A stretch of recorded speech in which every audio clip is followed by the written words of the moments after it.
Ditanya oleh para sahabat, "Ya Rasulullah, tadi kau naik ke atas mimbar, kau katakan, tersebutkan amin, amin, amin 3 kali ya Rasulullah. Apa gerakan yang terjadi ya Rasulullah?" Jadi para sahabat ini, Bapak Ibu hadirin sekalian, sangat perhatian tentunya dengan baginda Nabi. Setiap gerak-gerik baginda Nabi SAW itu tidak pernah lepas dari pantauannya. Sehingga kemudian gerak-gerak Nabi, apa yang dikatakan Nabi, bahkan raut wajah Nabi yang berubah dari satu perubahan ke perubahan yang lainnya, itu tidak lepas dari perhatian para sahabat. Masya Allah, begitulah cinta sahabat kepada baginda Nabi, itu sangat memperhatikan baginda Nabi SAW. Maka setiap apapun yang diucapkan baginda Nabi SAW itu sangat direkam betul oleh para sahabatnya. Maka kemudian tradisi taurif mewariskan, menyampaikan hadis-hadis Nabi SAW sampai kepada kita hari ini adalah karena begitu sungguh-sungguhnya para sahabat menerima informasi hadis Nabi SAW, dan karena sungguh itu begitu melekat di para sahabat, dan kemudian sehingga diberikan kemampuan oleh Allah Subhanahu Wa Taala kemudian untuk disebarkan kepada generasi-generasi berikutnya. Maka kita kenal bahwa Rasulullah SAW, sami'tu Rasulullah SAW yaqul, seperti bilang redaksi di awal hadis itu kalau kita sudah. Nah begitu ketika Nabi ketika jangankan raut wajahnya, apalagi perkataan-perkataan baginda Nabi SAW itu cepat ditangkap. Apa sesuatu yang dikeluarkan Nabi SAW dan kemudian kita tidak tahu. Maka kemudian sahabat bertanya kepada Nabi SAW, "Apa yang Rasulullah? Apakah ada turun wahyu atau apa sebagai kira-kira begitu?" Kemudian Nabi SAW yang mulia mengatakan bahwa telah datang Jibril alaihissalam. Dia datang kepadaku dan mengatakan ada 3 perkara. Yang pertama, celaka orang yang ketika disebutkan nama baginda Nabi Sallallahu Alaihi Wasallam kemudian dia tidak berselawat kepada, maka kita banyak berselawat, Allahumma shalli ala Sayyidina Muhammad. Kemudian malaikat Jibril mengatakan, "Aminkan ya Rasul, ya Muhammad." Kemudian diaminkanlah ya Muhammad SAW doa, amin, kata baginda Nabi. Ini yang pertama doa. Kemudian yang kedua, Bapak Ibu hadirin sekalian, kata Nabi SAW, yang kedua adalah orang yang datang kepada Ramadan, tapi kemudian dia celaka dan dia keluar Ramadan, tidak dalam keadaan tidak diampuni oleh Allah Subhanahu Wa Taala. Maka kemudian dia mengatakan amin. Yang kedua, Masya Allah, ini yang pertama berkaitan dengan salat kepada baginda Nabi. Yang kedua adalah berkaitan dengan pengampunan di dalam bulan Ramadan. Dan kemudian ketiga, Nabi SAW mengaminkan apa yang disampaikan oleh malaikat Jibril tentang seorang yang memiliki kedua orang tuanya, namun dia tidak berbakti kepada keduanya dan tidak menjadikan kedua orang tuanya sebab dia mendapatkan pintu terbuka lebar surga untuk baginya. Artinya orang tua ada, tapi dia tidak berbakti kepada orang tuanya, maka sangatlah mungkin dia. Maka Nabi SAW mengatakan amin. Masya Allah, Bapak Ibu hadirin sekalian, ketiga hal ini sangat penting, ya, terutama yang terakhir, karena memang tajuk yang disampaikan kepada kami adalah tentang birrul walidain. Maka ketika disampaikan sebenarnya saya mengganti Ustaz kita Ustaz Alexander Zulkarnain, telepon Ustaz bisa menggantikan saya karena posisi saya lagi di daerah Tangkal Dalam. Baik Ustaz, insyaallah saya coba untuk menyampaikan amanah ini. Maka kemudian belum terbayang Bapak Ibu, dan kemudian saya menelpon orang tua saya, "Ibu, Bu, ini nanti habis zuhur saya diberikan materi tentang birrul walidain, minta izinnya untuk menyampaikan materi ini. Maksud hati kalau ada kurang perilaku perbuatan kita yang tidak optimal dalam pengabdian kita kepada orang tua, mudah-mudahan orang tua memberikan izin dan kemudian ridhonya kepada kita." Maka itu yang saya minta doakan ya Bu, ya insyaallah doakan. Alhamdulillah. Dan alhamdulillah maka saya berani menyampaikan ini. Bapak Ibu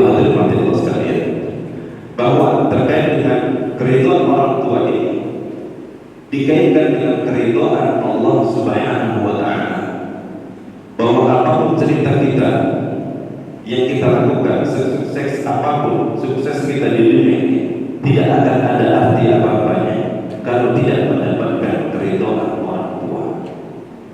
Tiap bulan mungkin kita bisa mentransfer uang kepada orang tua, tapi terkadang orang tua sebenarnya menginginkan mendengar suara kita, menegur sapa kita. Bahkan orang tua terkadang ingin berjumpa dengan kita. Kadang itu yang belum menelpon orang tua, yang mungkin seminggu yang lalu baru hubungi orang tua karena orang tua jauh, maka setelah ini hubungi orang tua kita, ayah, emak kita, hanya bertegur sapa, "Mak, apa kabar? Gimana puasanya?" Kalau masih ada hari ini orang tua kita tanya, "Apa buka? Apa sholat dari malam?" Hanya sekedar begitu orang tua mendapatkan berita itu, Masya Allah.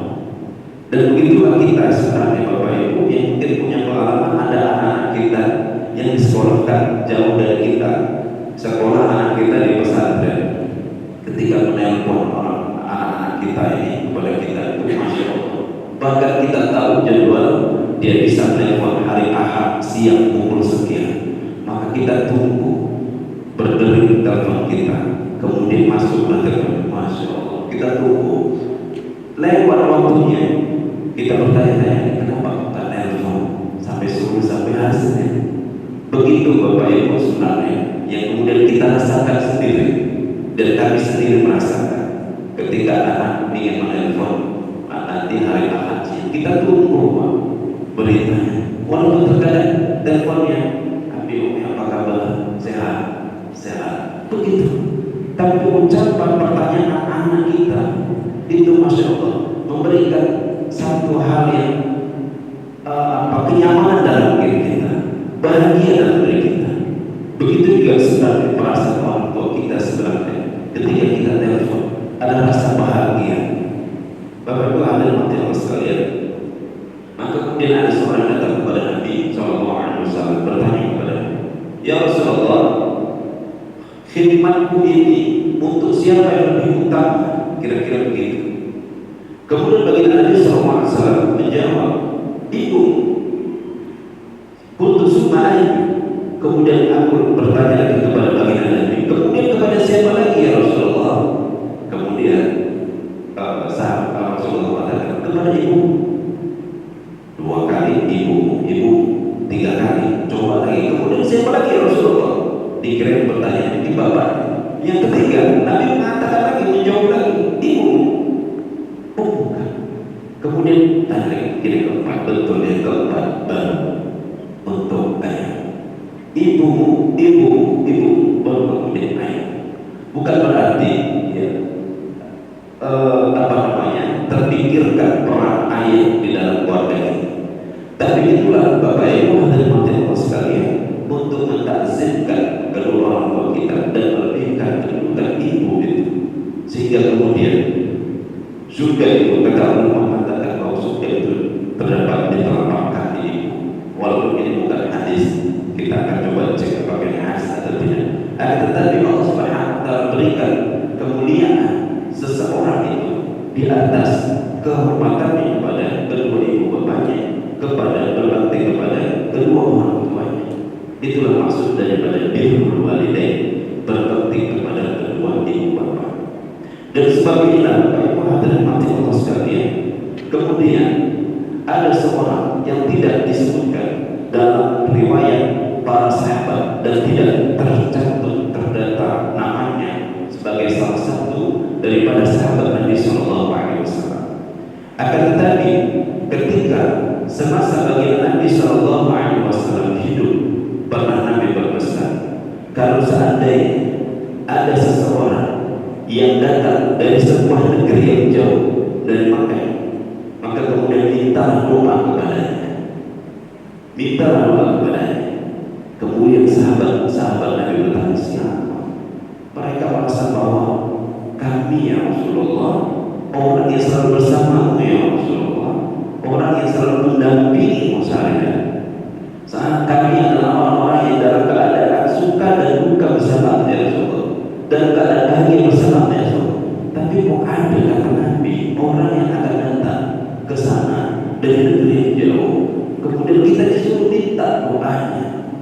supaya dia bukan oleh Allah, kita adilkan, dia bermohon kepada Allah Subhanahu wa Ta'ala. Penasaran siapa? Ternyata dia adalah Uwais Al-Qarni, berasal dari negeri Yaman. Ada batin sekali. Kenapa sampai begitu Nabi SAW mengatakan demikian? Ini belum terjadi berlaku bahwa Uwais Al-Qarni ini hidup di masa Nabi SAW hidup, tapi tidak pernah berjumpa dengan baginda Nabi SAW. Ketika musim haji, orang-orang Yaman sedang berangkat ke Makkah, maka kemudian begitu inginnya rasa Uwais Al-Qarni untuk berangkat ke Makkah, dia sampaikan niatnya itu kepada emaknya, "Mak, aku mau pergi ke Makkah, aku mau berjumpa dengan Nabi." Nah, kata ibunya, "Kalau kau pergi ke sana, siapa nanti yang menjaga aku di sini?" Terbunuhlah niat dari Uwais Al-Qarni ini untuk berangkat berjumpa dengan Nabi SAW. Sampai akhirnya bagi Nabi SAW wafat, tapi Uwais Al-Qarni ini berusaha untuk menyiapkan dirinya. Kalau emakku berat rasanya ditinggalkan, dia punya rencananya bahwa emakku nanti ke sana. Jadi maka kemudian Uwais Al-Qarni dalam riwayat membeli seekor kambing yang kecil, karena dia ini penggembala kambing, tapi bukan kambing dia, kambing orang lain. Dia tak punya kambing, ada dana sedikit, dia beli kambing anak-anak yang kecil. Maka kemudian apa yang dilakukan terhadap kambing yang kecil ini? Selalu Uwais Al-Qarni menggendong kambing yang kecil ini, naik gunung, turun gunung, berjalan ke sana, dilatih, digendongnya. Maka tengok orang-orang ini, gimana Uwais Al-Qarni, apakah sudah gila? Masa dia kambing digendong-gendong? Kalau orang digendong, anak kecil digendong, adiknya digendong, sebenarnya ini beli kambing digendong. Tidak pernah ada sejarahnya orang beli kambing digendong. Gendongnya di belakang, bukan gendong di depan. Maka kemudian terus begitu dilakukan Uwais Al-Qarni sampai kambing itu menjadi besar, tetap digendong.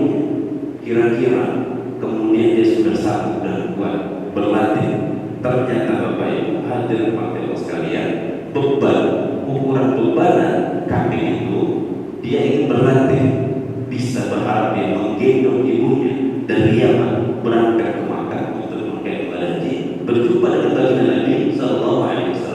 Dan ketika itu dia tidak mengetahui bahwa baginda Nabi sudah tidak ada, sudah wafat. Maka ketika dia berangkat ke sana, Masya Allah, ternyata Nabi sudah tidak ada, sudah wafat. Maka kemudian tahu ada sahabat. Nah, ini orang yang mereka selalu ketika datang kafilah dari Yaman selalu bertanya, apakah ada orang yang tidak ada? Adakah orang yang tidak ada? Maka kemudian ketika saat itu datang, maka ada kalau ikut ketika itu dalam rombongan. Maka kemudian bersahabat atau datang kepada Uwais Al-Qarni, minta, apakah kau orang yang suka bagi Nabi? Apakah ada Uwais Al-Qarni? Iya, benar. Nabi menitipkan salam kepada, dan kami disuruh meminta doa, minta doa kepadamu, doakan kami, minta kepada Allah Subhanahu wa Ta'ala untuk kami, hajat-hajat kami. Maka kemudian penasaran sahabat, waktu itu sahabat tidak tahu, dan Rasulullah juga tidak menjelaskan ketika ditanya, ya Uwais Al-Qarni, kenapa sampai Rasulullah itu berpesan kepada kami? Karena Rasulullah itu tak pernah berjumpa dengan Allah, tapi dipesankan kepada kami bahwa ada seorang dari yang namanya Uwais Al-Qarni, minta doa kepadanya untuk Allah, minta kepada Allah, daripada lisannya meminta hajat-hajat balas. Maka kemudian dia cerita bahwa dia tidak bisa berangkat ke Makkah berjumpa dengan Rasulullah. Itulah kemudian dia ceritakan kisahnya. Masya Allah, Bapak Ibu hadirin majlis sekalian, sebelum cerita ini menginspirasi kita begitu luar biasa. Uwais Al-Qarni yang bisa menahan hajatnya, menahan dirinya untuk tidak pergi karena orang tuanya, karena ibunya yang mengatakan, kalau kau pergi siapa yang menjaga di rumah. Masya Allah, berbakti dia kepada ibunya, kemudian sampai diberikan bukan kemudian baginda Nabi SAW, dia tidak terkenal di bumi, tapi penduduk langit kata Nabi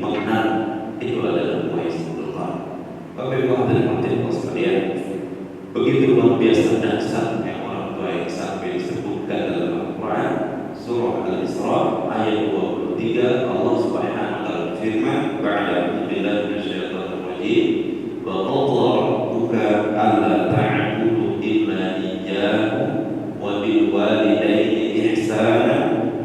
Ya. Kemudian, "Imma yablughanna 'indaka al-kibara ahaduhuma aw kilahuma fala taqul lahumā uff wa la tanharhumā wa qul lahumā qawlan karīmā." Cerita surah Al-Isra ayat 23 ini kewajiban kita berbakti kepada kedua orang tua kita.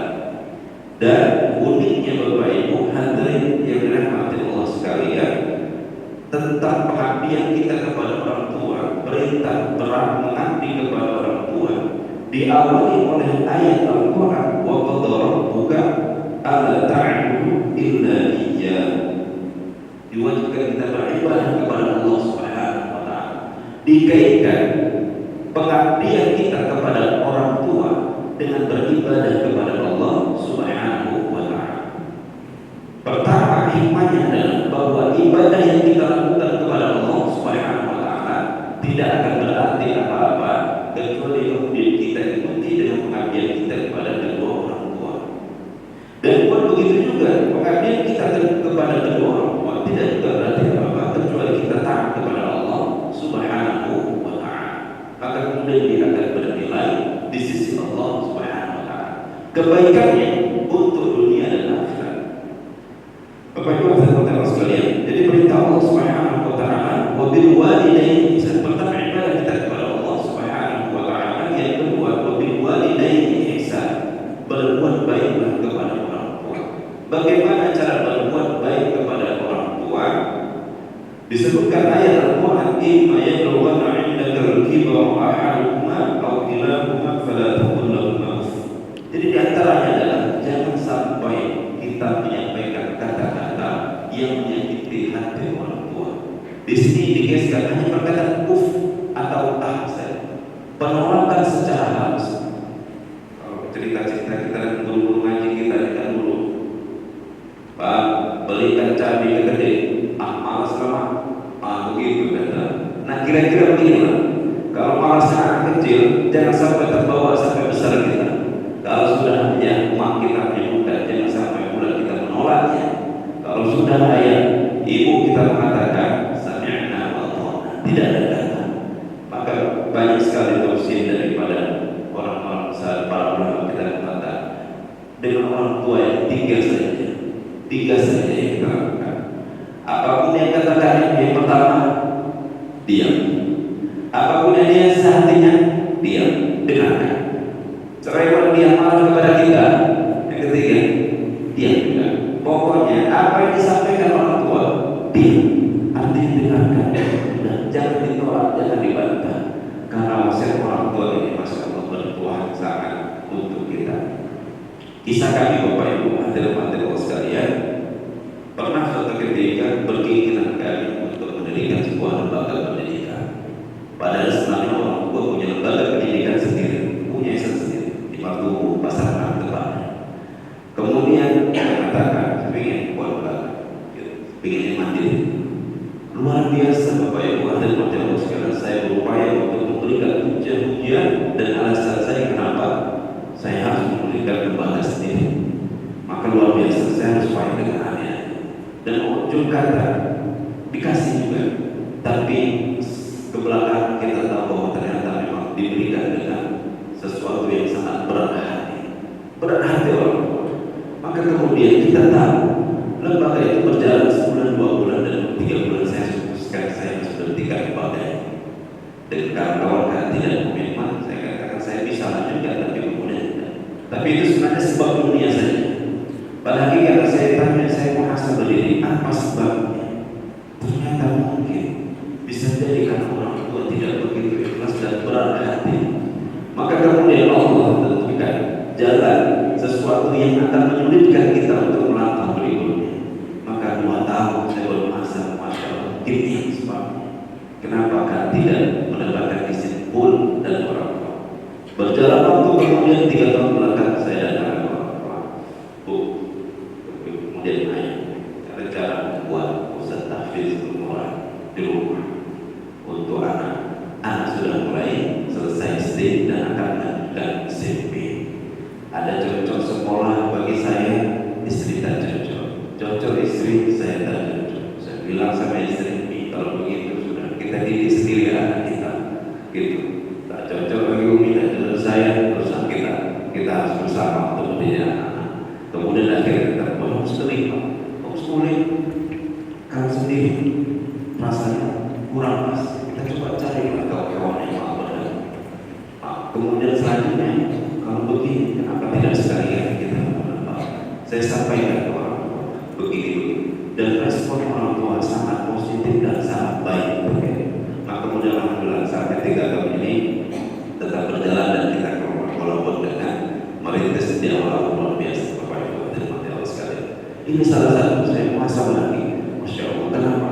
Selalu setiap keputusan yang saya ambil, saya selalu tanya kepada orang tua, oh bapak apa pandangan? Kemudian pandangan begini, baik. Saya tidak tahu. Saya ditawarkan begini, saya tanya, oh tak usah. Maka karena tak usah, saya tak ambil. Masya Allah. Itulah kemudian akhirnya Allah memberikan kekuatan kita untuk dapat melakukan hal yang terbaik atas berkat ridho orang tua kita. Ini menjadi kisah inspiratif kita bahwa kesuksesan kita apapun semuanya berawal dari pendidikan kedua orang tua kita. Kita bayar mahal pun, ada berapa banyak berjuta-juta uang kita kering, kemudian kita terasa kepada orang tua tidak bisa membalas keringan kemudian jeripaya orang tua di masa kecil kita. Kenapa sampai Rasulullah SAW membandingkan orang tua kita, terutama ibu kita 3 kali, baru kemudian ayah. Kalau pada saat kita mengatakan pertama karena orang tua yang melahirkan kita, kemudian karena dia menyusui kita, kemudian yang ketiga kali merawat kita di kecil. Masya Allah, ini suatu yang luar biasa. Pengorbanan seorang ibu melahirkan seorang anak. Para suami melihat ketika istrinya melahirkan itu luar biasa. Melihat saja luar biasa, apalagi kemudian apa yang dirasakan oleh istri ketika melahirkan itu. Masya Allah, begitulah seorang anak kalau seandainya tidak berbakti kepada orang tuanya, terutama kepada ibunya. Masya Allah, muka dan tidak ditolak Allah Subhanahu wa Ta'ala kepadanya.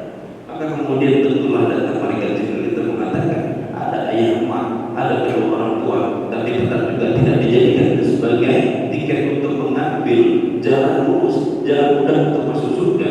Artinya kita akan terseok masuk surga yang Allah Subhanahu wa Ta'ala ketika kita tidak mengabdikan diri kita kepada orang tua. Walaupun Bapak Ibu sesuatu yang sederhana, oleh kita datang, kita boleh bukaan orang tua, itu sesuatu yang luar biasa yang terasa oleh orang tua kita. Kita Masya Allah, mungkin banyak hal yang kita bisa lakukan. Berikan perhatian kepada orang tua kita agar kemudian orang tua rindu kepada kita, rindu kepada apa yang kita lakukan hari ini, amanah yang Allah berikan kepada kita hari ini. Selalu meminta mak doakan saya, mak doakan saya, doakan keluarga kami supaya langgeng sehat walafiat.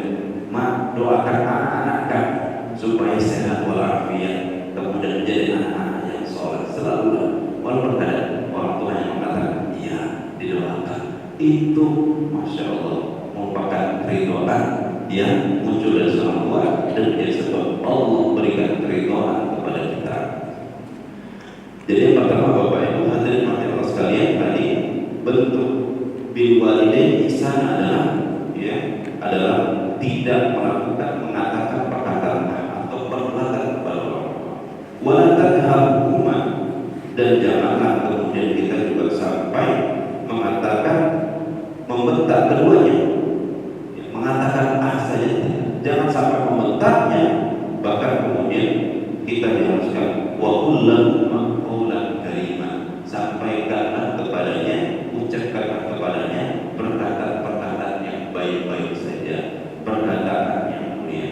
Bapak Ibu hadirin Allah sekalian, untuk menutup ada kisah dari seorang ustaz, seorang alaf. Dia menceritakan tentang bagaimana kisah dengan ibunya yang dia selalu berdoa kepada Allah Subhanahu wa Ta'ala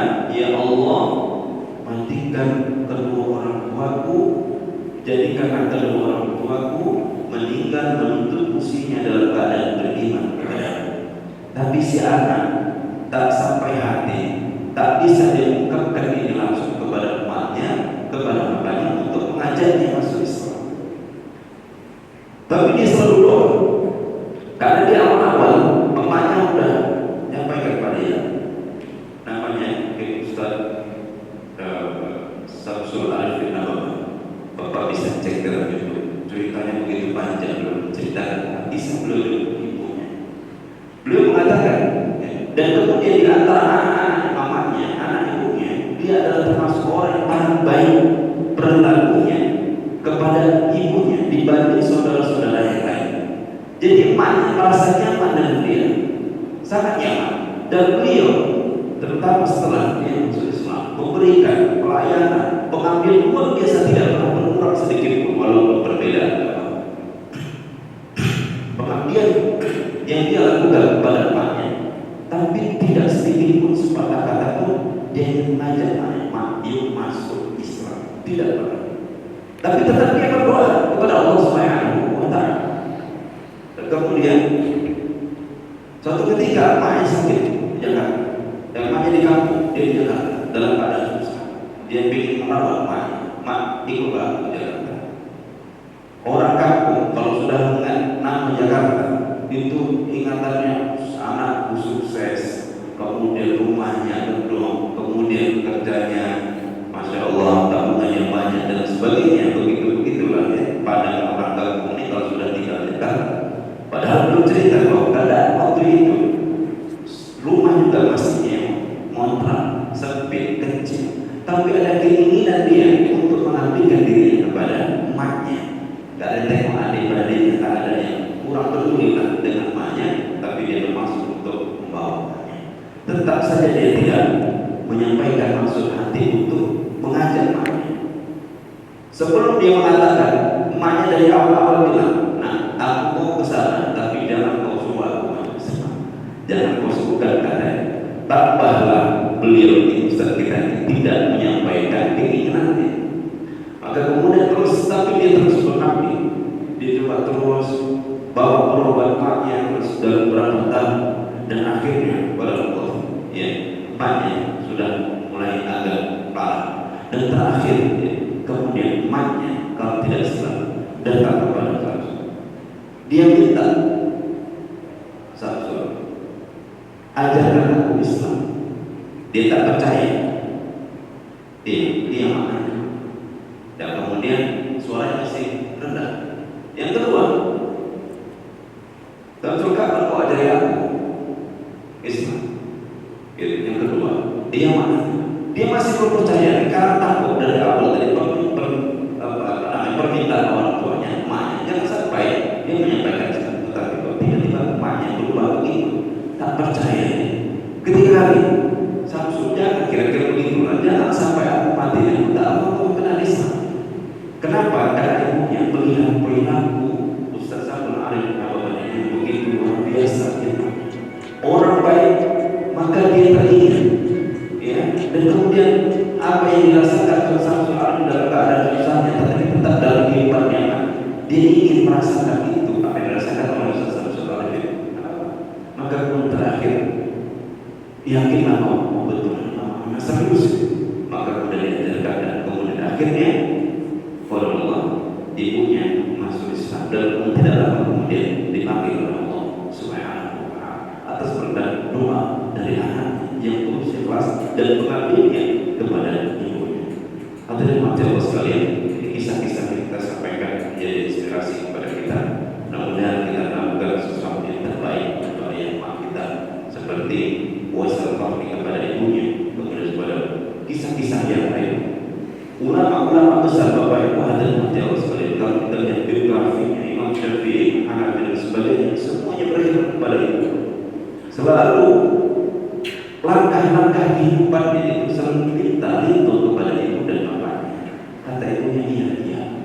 Kemudian kalau tidak suka kisah Imam Syafi'i radhiyallahu anhu, ya, ketika dia ini disuruh keluar cari ilmu, ya, disuruh cari ilmu, balik jangan mau balik sebelum dapatkan ilmu. Ya, kemudian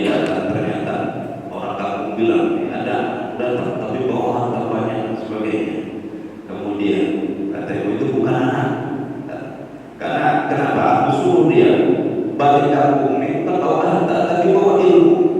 Maka kemudian diurungkan ilmu, kemudian harta tadi tak jadi, dibagi-bagi saja. Kemudian dia datang berjumpa pada ibunya. Inilah tawaran. Jadi ibunya tidak itu, dia datang membawa harta karena bukan itu yang diinginkan orang tua. Tapi orang tuanya ibu yang menginginkan bahwa dia datang membawa ilmu dan kebaikan. Bapak Ibu hadirin Allah sekalian, saya rasa demikian ceramah kita pada siang zuhur ini.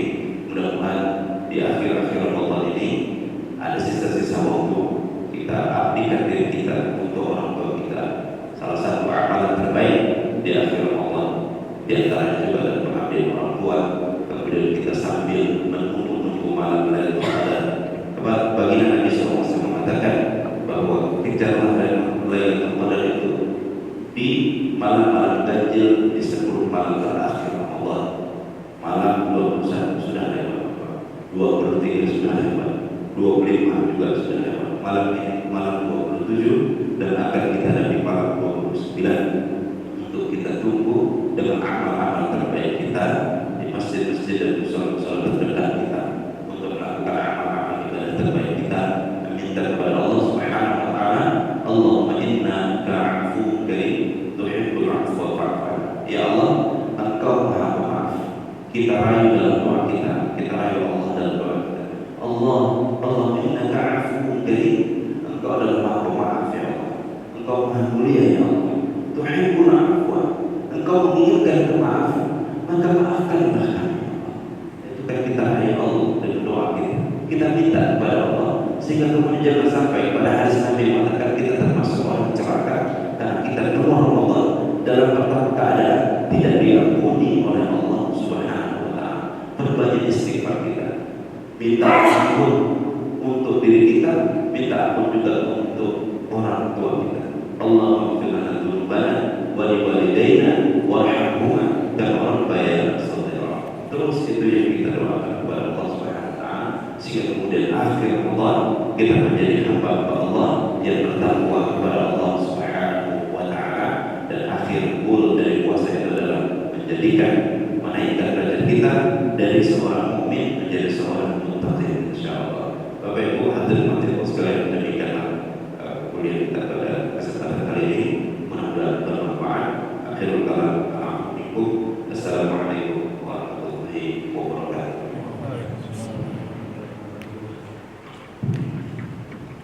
Masya Allah Ustaz, materinya kali ini terkait keridhaan orang tua dan ketaatan dan berbakti pada orang tua.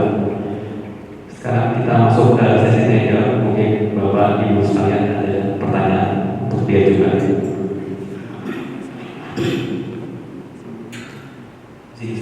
Mungkin dari saya pertanyaan. Teman-teman sepantaran saya ada narasi negatif terkait anak-anak yang membiayai orang tua, menafkahi orang tua, atau yang sekarang disebut self discrimination gitu. Jadi sekarang dipandang negatif gitu. Jadi anak yang harus menanggung orang tua seperti utang-utang atau biaya hidup gitu. Hukumnya bagaimana terkait peran anak yang belajar sebagai orang tua? Bagaimana hukum anak menafkahi orang tua? Padahal kewajiban itu adalah kewajiban orang tua menafkahi anaknya. Dalam keadaan orang tua kita tidak mampu maupun mampu. Dalam hadis Nabi SAW mengatakan, anta wa maluka li abika, bahwa kamu, engkau dan harta itu adalah milik orang tua. Seandainya dalam rekening kita ada 100 juta, orang tua telepon kita, nah kau kirimlah 50 juta, kata, maka itu adalah kewajiban kita untuk mentransfernya. Kalau seandainya orang tua kita minta demikian, tapi karena orang tua kita juga paham, maka itu tidak dilakukan. Tapi juga orang tua kita ada sebagian menjaga ifahnya, menjaga izah dirinya. Ada orang tuanya susah pun tak mau bercakap dengan kita. Ada sebagian demikian. Dalam keadaan kasus ini begitu banyak. Ada pula tapi kemudian orang tua yang selalu minta pada anaknya, belikanlah ini dan sebagainya. Tanggung jawab kita sudah, kita berikan saja apa yang satu kita berikan kepada orang tua kita. Karena walaupun kita berikan itu tidak mampu membalas darah yang keluar dari rahim ibu kita, keringat yang dikeluarkan oleh orang tua kita. Apa kita hari ini sukses? Semuanya karena dari tangan orang tua kita. Ustaz, saya dari kecil tidak sama orang tua, saya sama nenek saya. Gitu pula jawabnya Pak. Mau bagaimana? Tapi siapa yang melakukan engkau? Emak. Ya sudah, emak punya investasi terhadapmu, bahwa orang tua pun juga, karena kau ada sebab orang tua.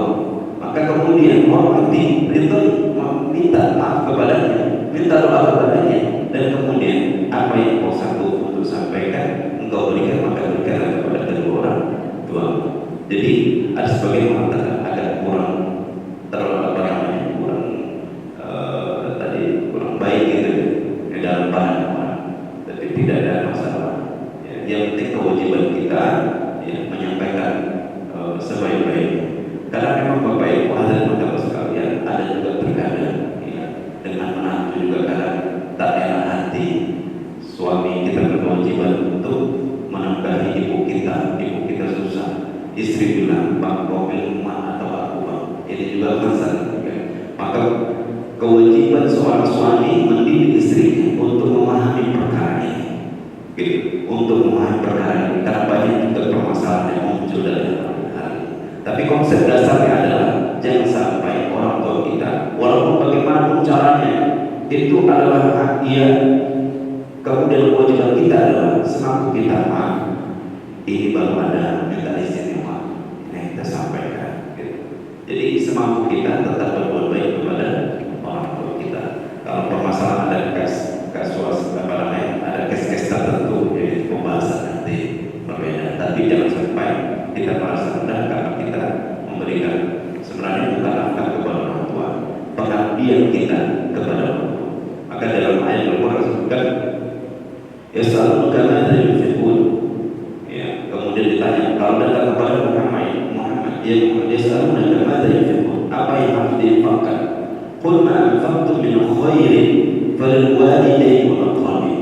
Ketika ditanya kepada Muhammad apa yang perlu dan kepada siapa yang utama diinfakkan, maka infakkanlah qul ma anfaqtum min khair, dan sebaik-baik ya untuk orang tua wal aqrabin, dan orang yang terdekat.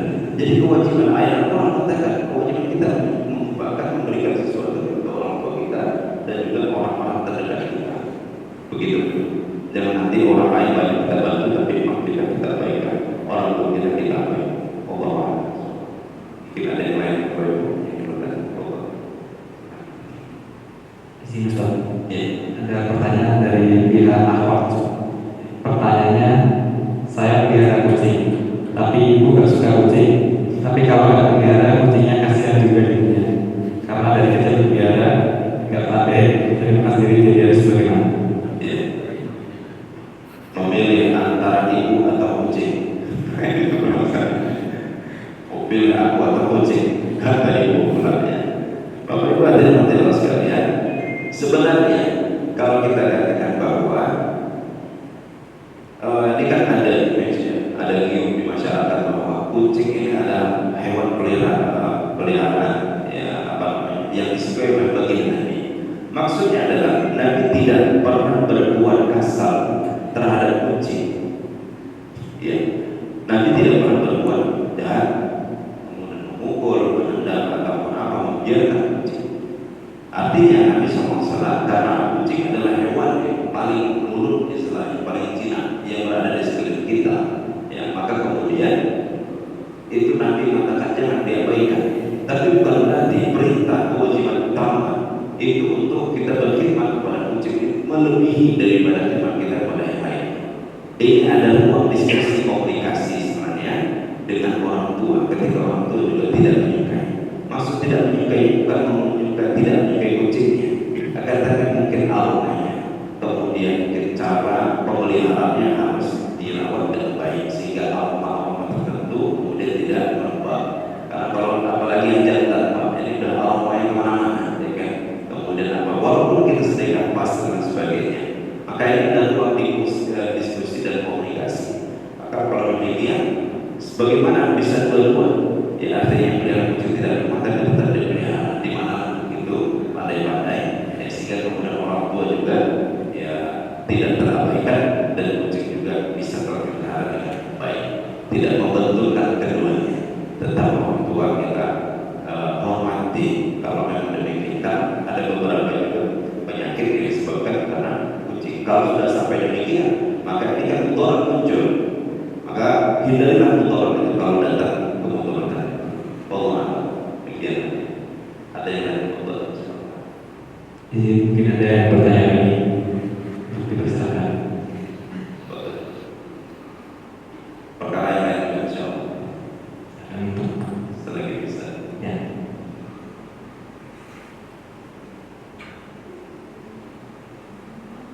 Ada pertanyaan lagi Ustaz? Mungkin terakhir. Ya. Pertanyaannya, ibu menyarankan untuk menabung, tapi pernah dengar ceramah katanya menabung seorang muslim adalah bersedekah. Jadi harus bagaimana ya? Ya, baik. Ini masalah manajemen keuangan ya. Jadi ada ikhtilafan. Bahwa sebaiknya harta ini digunakan seluruhnya untuk hal-hal yang baik. Tidak, kalau dibandingkan antara dalil-dalil berkaitan dengan infak, sedekah dan wakaf, itu anjuran atau zakat itu lebih banyak dibanding kemudian untuk menabung. Tidak ada dalil yang khusus sebenarnya untuk menabung. Tapi kemudian memikirkan sesuatu yang akan terjadi di masa depan itu juga sesuatu yang penting. Wal tanzur nafsu ma qaddamat lighadin, ini ayat maka seseorang itu hendaklah memperhatikan wal tanzur nafsu ma qaddamat lighadin, apa yang terjadi bakal terjadi di masa depan. Maka ini juga dipersiapkan kalau terjadi sesuatu. Maka kemudian juga kita tahu kisah Nabi Yusuf alaihissalam ketika Raja Mesir ketika itu dimimpikan sesuatu yang menurut ada sesuatu yang aneh. Maka kemudian ditanya kepada Yusuf alaihissalam ketika itu belum menjadi penguasa, ditanya mentakwilkan mimpi. Ternyata kemudian ada 7 tahun masa kering, masa menceklik, dia masa panen, kemudian 7 tahun masa menceklik. Maka kemudian disampaikan kepada Yusuf alaihissalam. Kemudian Yusuf alaihissalam diberikan inspirasi, diberikan ilham pada Allah Subhanahu wa taala untuk mendapatkan mimpi. Maka apa jawab Nabi Yusuf alaihissalam? Katanya, ya Tuan Raja, kita perlu menabung, menyimpan stok bahan makanan. Kalau nanti kita menghadapi paceklik 7 tahun maka kumpulkan makanan ini untuk agar jangan sampai rakyat kita negeri Mesir ini kelaparan. Maka kemudian ini juga dijadikan dalil bahwa kemudian penting juga menabung, walaupun tidak ada dalil yang khusus, amal yang khusus. Kalau zakat bahkan kalau zakat dengan sholat itu ada 28 kali dalam Al-Quran Al-Karim yang mensejajarkan perintah zakat dengan sholat. Begitu pentingnya zakat itu sampai bergandengan selalu dengan perintah sholat. Wa aqimus sholata wa atuz zakat innal ladzina amanu wa 'amilus sholihati wa aqamus sholata wa atuz zakat. Dalam ayat yang lain, berdirilah sholat kemudian tunaikanlah zakat. Selalu dikaitkan gitu, jelas sebutkan. Tapi menabung tidak. Bahkan kalau menabung ada ayat yang agak mirip-mirip. Ya, alladzina yaknizuna adh-dhahaba wal fiddah, yaitu terkait orang-orang yang memiliki kekayaan, orang memiliki sesuatu kekayaan, harta berlimpah, kemudian dia menahannya. Maksudnya tidak membayar zakat. Ya, walaupun dia menabung, tapi dia harus mengeluarkan hak-hak orang lain. Gitu. Babashirhum bi'adzabin di akhir ayat itu mengatakan orang yang menahan hartanya, yang dia mampu, tapi dia tidak membayar, dia tidak mengeluarkan untuk infak, untuk kemaslahatan orang lain. Maka kata Allah Subhanahu wa taala di akhir ayat surah Al-Baqarah tidak salah. Babashirhum bi'adzabin, maka beritakan kabar gembira. Ini ayat yang sangat menarik Bapak Ibu hadirin Allah sekalian. Allah pilih perkataan babashirhum, maka beritakan kabar gembira. Kalau babashir busyra itu kabar gembira. Tapi kabar gembira bagi mereka adalah babashirhum bi'adzabin alim. Beritakan kabar gembira bagi mereka itu seperti apa? Bi'adzabin alim. Bukan kabar gembira dari surga, tapi faktornya kabar gembira bagi mereka itu adalah azab. Bi'adzabin alim. Kata Allah Subhanahu wa taala. Jadi artinya, kalau seorang itu nabung, jangan sampai dia menahan kewajiban-kewajiban infak dia, sedekah dia, tetap dia memberi zakat dia kepada orang yang membutuhkan. Wallahu a'lam. Ada yang follow. Terima kasih Ustaz. Sehubungan dengan terbatasnya waktu majelis kali ini, demikian tadi tausiah yang telah kita ikuti bersama. Mudah-mudahan apa yang disampaikan dapat kita amalkan dan bermanfaat bagi kehidupan kita. Amin.